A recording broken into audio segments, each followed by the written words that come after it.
नमस्कार, मी doctor Amarsingh Desai, homeopathic तज्ज्ञ.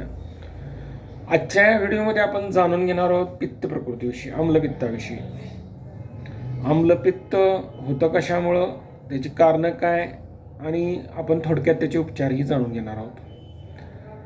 सध्याच्या धावत्या काळामध्ये आपली जेवणाची वेळ जी आहे ती बदललेली आहे.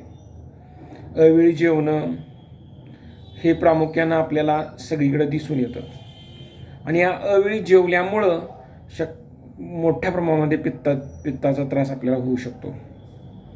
त्याचबरोबर आज हॉटेलिंगचं प्रमाण प्रचंड वाढलेलं आहे. तळलेले तेलकट पदार्थ खाणं, याच्यामध्ये वेगवेगळ्या प्रकारचे मसाले वापरलेले असतात, वेगवेगळ्या प्रकारची चटण्या वापरलेल्या असतात, वेगवेगळ्या प्रकारचे केमिकल्स वापरलेले असतात, आणि यामुळं पित्ताचं प्रमाण प्रचंड वाढतं. त्याचबरोबर आणखीन महत्त्वाचं कारण म्हणजे अनेकांना अनेक व्यसनं असतात. तंबाखूचं असेल, सिगारेटचं असेल, दारूचं असेल, या अनेक व्यसनांमुळे सुद्धा पित्ताचं प्रमाण प्रचंड वाढतं. आपल्या आहारामध्ये दररोज प्रत्येकाला सकाळी उठल्या चहा प्यायची सवय असते, आणि हे चहा पिण्यामुळं पित्ताचं प्रमाण प्रचंड वाढतं. तर हे पित्ताचं प्रमाण वाढल्यानंतर आपल्याला पोटामध्ये जळजळ होते, छातीमध्ये जळजळ होते, पोटात ओढल्यासारखं होतं, काहींचं डोकं जड होतं. असे अनेक लक्षणं पित्त प्रकृतीमध्ये येतात. याचं अनेक मुख्य कारण म्हणजे संडासला साफ न होणं.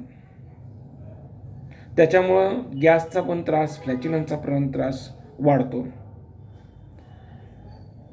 या सर्वावर उपाय म्हणजे आपली थोडीशी लाईफस्टाईल आपल्याला चेंज केली पाहिजे, बदलली पाहिजे.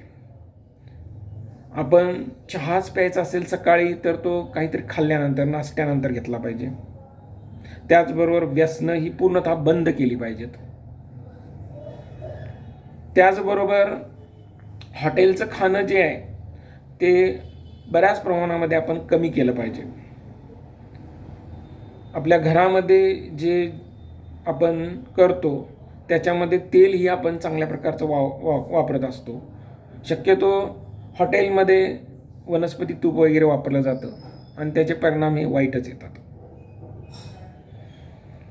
अशा या आम्लपित्तावर आपल्याला पूर्णतः उपचार करायचा असतील आणि आपला आम्लपित्त पूर्ण कमी यावं असं वाटत असेल तर आहारावर नियंत्रण अतिशय महत्त्वाचं आहे, व्यसनावर नियंत्रण अतिशय महत्त्वाचं आहे. त्याचबरोबर याच्यावर होमिओपॅथीमध्ये अतिशय चांगली औषध प्रणाली नियोजित केलेली आहे. याच्यामध्ये पहिलं औषध जे येतं ते म्हणजे नक्सोमिका. आता पित्ताचं काही लोकांना पथ्य पाळतात, सगळं व्यवस्थित चाललेलं आहे, खाणंपिणं व्यवस्थित आहे, वेळच्या वेळी जेवतात, तरीही पित्त होतं. त्याला मुख्य कारण म्हणजे ताणतणाव. तर ताणतणावामुळं सुद्धा, अकारण केलेल्या चिंतेमुळं, विचारांमुळं सुद्धा पित्ताचं प्रमाण प्रचंड वाढतं. आणि याच्यावर उपाय म्हणजे होमिओपॅथीमध्ये एक खूप छान रेमेडी म्हणजे नक्सोमिका ही आहे.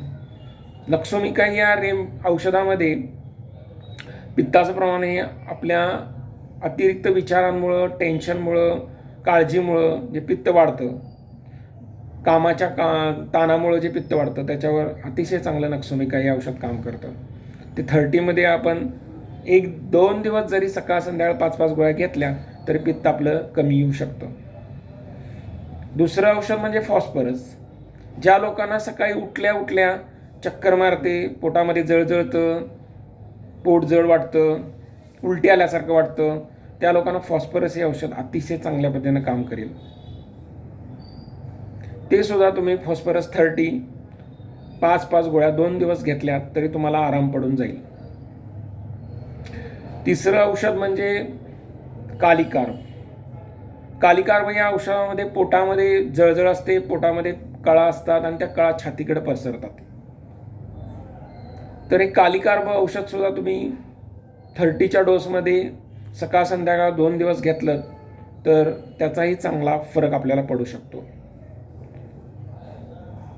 आपल्याला पित्ताचा जर का समूळ नाश करायचा असेल तर आपली लाईफस्टाईल, आपलं खाणंपिणं, आहार हे सर्व व्यवस्थित केलं पाहिजे आणि त्याच्यावर आपल्याकडं होमिओपॅथिक उपचार जे आहेत ते घेतले पाहिजेत आणि त्याच्यामुळं आपल्याला पित्तापासून आणि आम्लपित्ताच्या त्रासापासून पूर्ण सुटका मिळेल.